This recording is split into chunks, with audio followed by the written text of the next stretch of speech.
नमस्कार, मेरा नाम है डॉक्टर पुरु धवन और आज इस वीडियो में हम बात करने वाले हैं कॉन्स्टिपेशन के बारे में। कॉन्स्टिपेशन एक ऐसी चीज़ है जो इसे हर कोई जानता है। लाइफ में कभी ना कभी कॉन्स्टिपेशन होती है। जब कभी हम मैगी खा लेते हैं, जब भी हम मैदा ज़्यादा खा लेते हैं, जब कभी हम शादियाँ ज़्यादा खा लेते हैं या कभी हम नॉन-वेज ज़्यादा खा लेते हैं, तो स्टूल पास करने में जो दिक्कत हमें महसूस होती है, उसको हम कॉन्स्टिपेशन कहते हैं।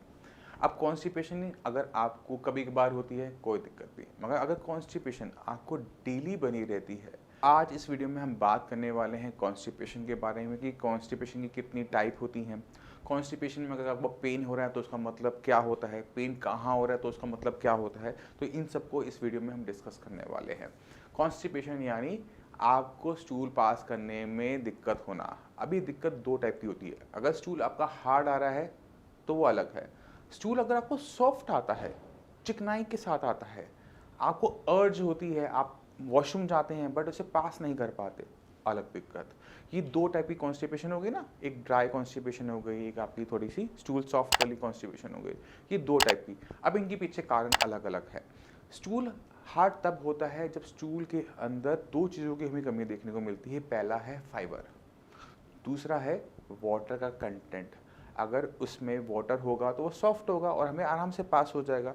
तो पहले चीज़ हमने क्या करनी होती है, अगर स्टूल हमें हार्ड आ रहा हो तो फ्लूइड की अमाउंट को बढ़ाना होता है, पानी की मात्रा को बढ़ाना होता है, जिससे हमारा जो स्टूल है वो सॉफ्ट रहे। दूसरा काम हमने क्या करना होता है कि हम जब खाना खाएं तो थोड़ा सा हम सैलेड लें, जिससे हमारे खाने के अंदर डाइटरी फाइबर जाएं और डाइटरी फाइबर अपने अंदर मॉइस्चर को होल्ड करके रखते हैं, जिससे जो हमारा स्टूल है वो सॉफ्ट रहता है और पास करने में हमें दिक्कत नहीं होती।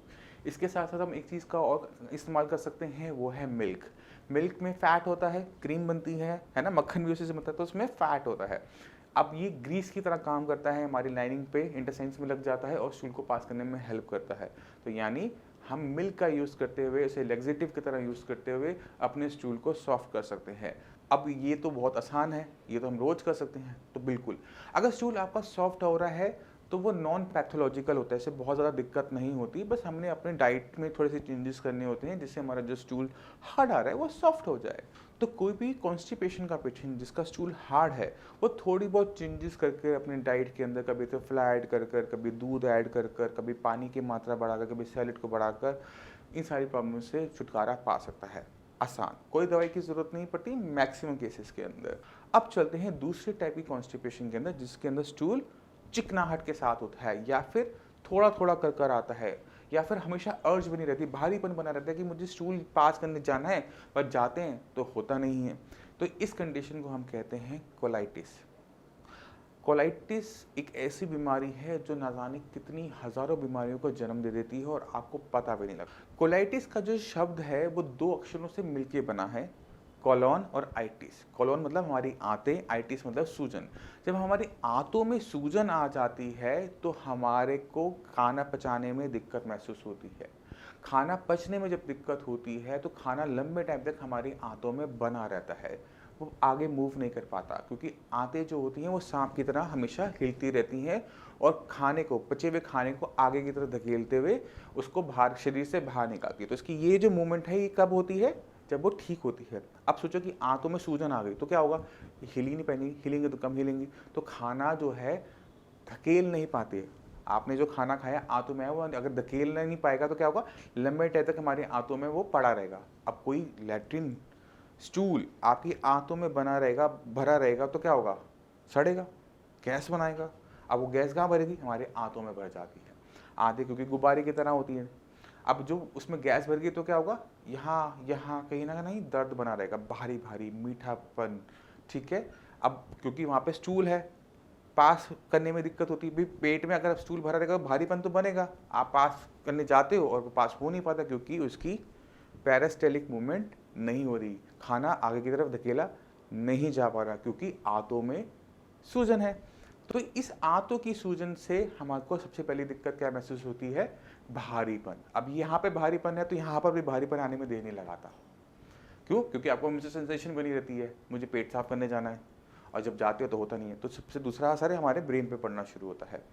उसके बाद क्या दिक्कत आती है, अब गैस बनती है। गैस से क्या होता है, गैस गुब्बारे की तरह होता है।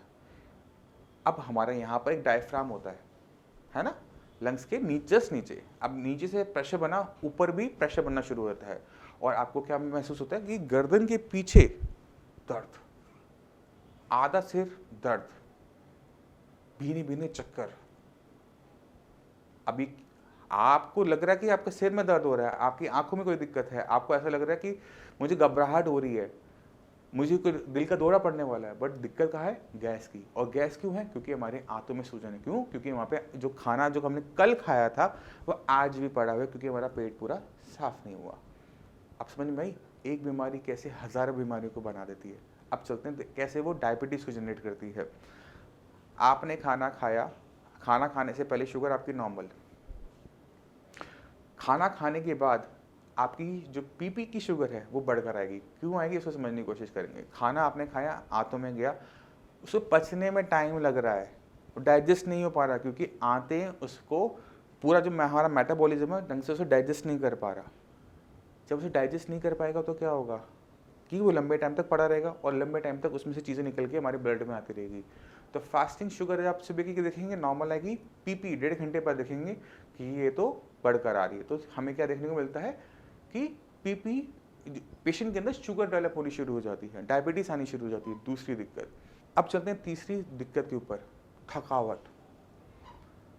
अब आपका खाना अगर आपके ब्लड तक नहीं जाता, आपके ब्रेन तक नहीं जाता, आपके ब्रेन को ताकत नहीं मिलती, आपकी मांसपेशियों को ताकत नहीं मिलती, थकावट, सांस फूलनी शुरू हो जाती है, भीनी भीनी चक्कर आने शुरू होते हैं, हमेशा बैठने का मन करता है। तीसरी दिक्कत। चौथी दिक्कत के ऊपर चलते हैं। अब आपके ब्रेन को ताकत नहीं मिल रही, आप जो काम करना चाहते हैं यहाँ पे आप फोकस ही नहीं कर पा रहे, लाइट आंखों में चुभ रही है, लाइट बंद कर दो, म्यूजिक सिस्टम क्यों चल रहा है उसे बंद कर दो, ये बेल क्यों बज रही है इसे बंद कर दो, ये बच्चा क्यों हंस रहा है इसे चुप करवा दो। अगर ये दिक्कत आपको देखने को मिल रही है तो आपको ये दिक्कत हो सकता है कि कोलाइटिस की वजह से हो रही हो।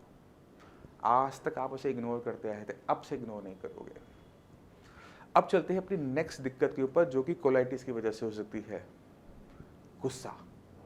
आप अपने फैमिली मेंबर पे गुस्सा उतार दोगे, 5 मिनट में गुस्सा ठंडा होगा, फिर लगेगा मैंने तो गलती कर दी। अगर आपको ये सारी दिक्कत है, पेट की दिक्कतें हैं, तो ये आपका नेचर बन जाता है, गुस्सा, बेवजह गुस्सा, और उसको हम बाद में रियलाइज़ करते हैं कि हमने गलती कर दी। तो ये भी आपका सिम्टम होता है हमारी कोलाइटिस का। इसके बाद जो सिम्टम आता है वो है डिप्रेशन का, क्योंकि ब्रेन को ताकत नहीं मिल रही, ब्रेन किसी चीज़ पे फोकस नहीं कर पा रहा, जो चीज़ हम करना चाहते हैं वो हो नहीं पाती, तो हमें हर चीज़ में बुरी लगनी शुरू हो जाती है, डिप्रेशन फील होना शुरू हो जाता है पूरा शरीर, क्योंकि गैस बनी हुई, छाती भारी चल रही है, पेट भारी चल रहा है, डिप्रेशन महसूस होना शुरू हो जाता है। तो ये सारे के सारे सिम्टम्स होते हैं कोलाइटिस के। आप सोचो कि एक छोटी सी दिक्कत कितनी बड़ी दिक्कत में कन्वर्ट हो गई और कितने कम टाइम के अंदर। अब आंतों की सूजन के बारे में पता लग गया कि आंतों में सूजन नहीं आने देनी, राइट। अभी आंतों में सूजन आ क्यों रही है उसको समझने की कोशिश करते हैं। कभी आपने किसी पहलवान को इस तरह बीमार देखा है? नहीं देखा ना। जिनका लीवर बहुत अच्छा काम करता है उन्हें कभी भी कोलाइटिस नहीं हो पाता, क्योंकि लीवर जो है वो हमारा मेटाबॉलिज्म को कंट्रोल करता है, उसे चलाता है। जितना अच्छा हमारा लीवर होगा उतना अच्छा हमारा मेटाबॉलिज्म होगा और हमें कोलाइटिस जैसी दिक्कत नहीं देखने को मिलेगी। मगर अगर लीवर ढंग से काम ना करे, कम काम करे, तो क्या होता है कि हमारे आंतों का काम बढ़ जाता है, हमारे इंटेस्टाइन्स का काम बढ़ जाता है, क्योंकि खाना ढंग से डाइजेस्ट होकर नहीं आ रहा पीछे से, क्योंकि लीवर पहले आता है, फिर इंटेस्टाइन्स आती है ना। तो लीवर ने ढंग से काम नहीं किया तो लोड बढ़ जाता है इंटेस्टाइन्स के ऊपर और इंटेस्टाइन्स में स्वेलिंग देखने को मिलती है, और इंटेस्टाइन्स की स्वेलिंग ही कोलाइटिस है। तो हमने क्या करना है, पहले अपनी कॉन्स्टिपेशन के टाइप को अलग अलग करना है कि स्टूल हार्ड आ रहा है या सॉफ्ट आ रहा है।